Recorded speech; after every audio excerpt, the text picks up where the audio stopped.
everybody, welcome back to the bookshelf, or welcome if you're new. Let's get into the book haul and the 2026 reading suggestions. In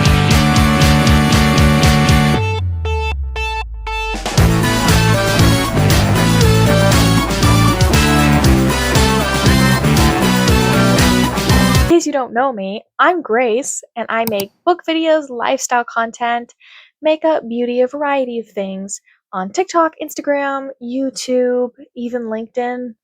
You know, if your 50-year-old dad is on there and is looking for some book recs, I'm your gal. So I did a little book haul, Barnes & Noble. I can't believe it's 2026 already. I was not prepared for the year to go by that quickly. If you haven't seen my end of year wrap-up video, I highly suggest watching that and my end of year reading video before starting on my 2026 content. These are some books that I already have, namely Cinder the Lunar Chronicles. Looks like this, and I'm really excited to get started on it. I'm hoping that in January before school starts, I'll have way more time to start reading. Then we have a little bit of a different tune, which is Confessions of a Mafia Contract Killer. I do love true crime. If you know anything about me, you know I love true crime.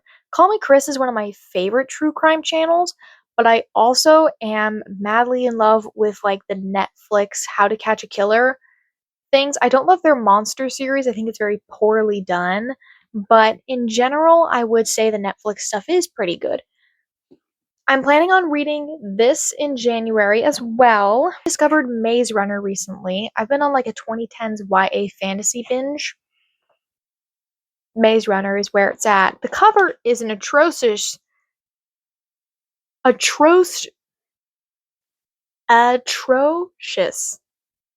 Thank you, English.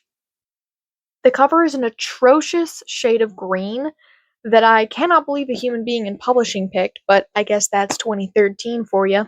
And those are the books that I already have, but let's get into the book haul. So we have a few things to look through. I love going to Barnes & Noble. This time, my mom and I went, and we had a lot of fun, like getting snacks and stuff and hanging out. So I've been getting into Shadow and Bone recently, Leigh Bardugo. Leigh Bardugo is basically a fantasy author who writes what I would say is a good middle ground for fantasy. Like, it's not too complex, but it's not too simple. It's like right in the middle. And there's like a whole Grisha universe that I'm excited about. I read Six of Crows and Crooked Kingdom, and I am going to be starting now on Shadow and Bone. I'm also watching the series on Netflix. Really excited because I get to finally see Kaz Brekker and the crew. Clip you on now so I can get into the bag. Was City of Ashes, The Mortal Instruments Book 2. The cover is like a little bit iridescent, which is really cool. The Mortal Instruments series is about this girl named Clary. I think her full name is like Cassandra or something. But Clary basically finds out that there are demon hunters and shadow hunters and werewolves and vampires in the world.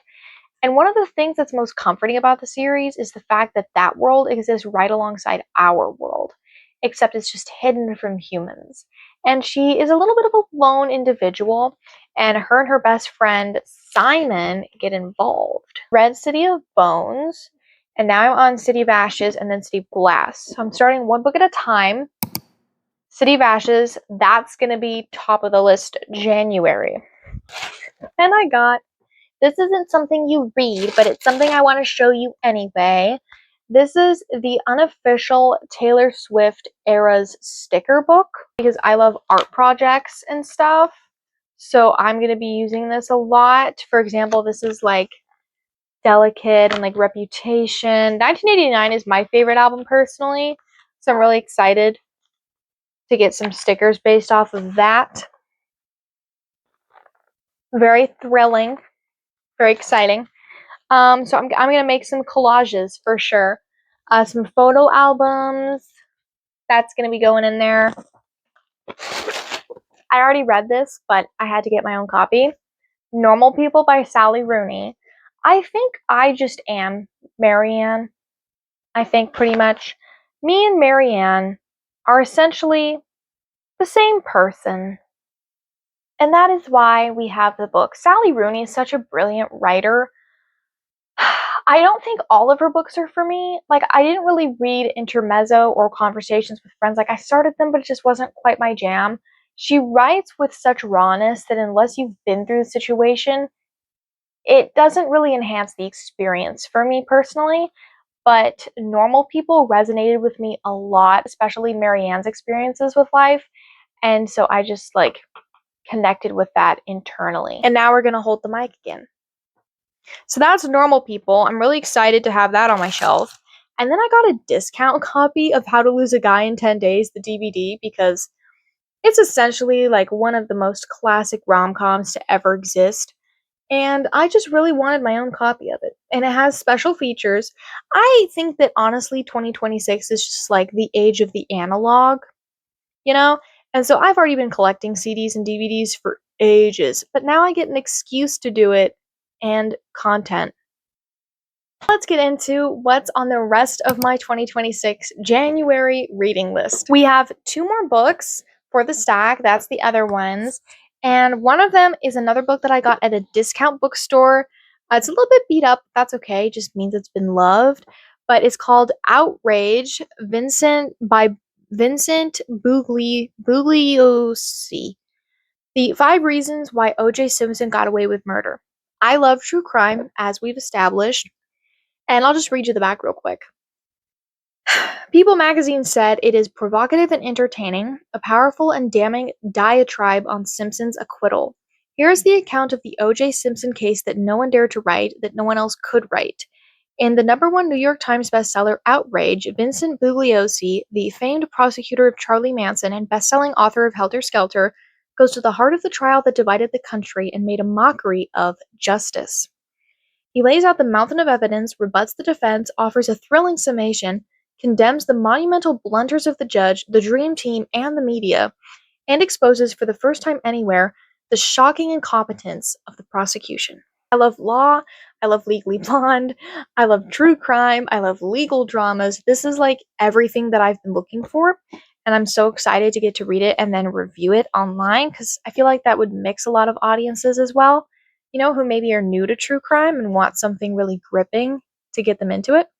And then on the completely opposite spectrum is Haley Morris, TikTok's favorite comedian, according to the Sunday Times.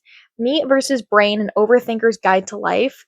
I have been watching her TikTok skits for years now, and they've helped me understand myself in ways that I didn't know were possible. And it, according to the back, no subject is off limits for Haley, whether it's forgetting how to walk while people are watching, the horrors of public speaking, or how to cover up a fart in public. Me versus Brain is for the overthinker who wants to befriend their own brain, even when it's scatty, annoying, and wrong about basically everything. Which is true, our brains do tend to be wrong about a lot of things. But generally speaking, I think that TikTok skits are one of the most relatable things for everyone. And I can't wait to read about how she comes up with the skits, how she films and processes it, and how she grew her career because TikTok is so oversaturated. But her videos, if they connect with people, that's what sticks with them. And I can't wait to see the behind the scenes of that. And also what her family and friends thought of her being a famous TikToker. And that is the complete January 2026 reading list. We have a lot of books on here.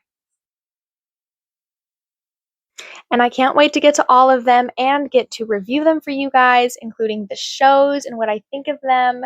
And I can't wait to be back next month with more, and make sure to stay tuned for more videos. I'm planning on a lot of new stuff this year, so stay tuned and follow me on Instagram and TikTok, and make sure to subscribe down below. And thank you so much for watching, and I will see you next time. Bye!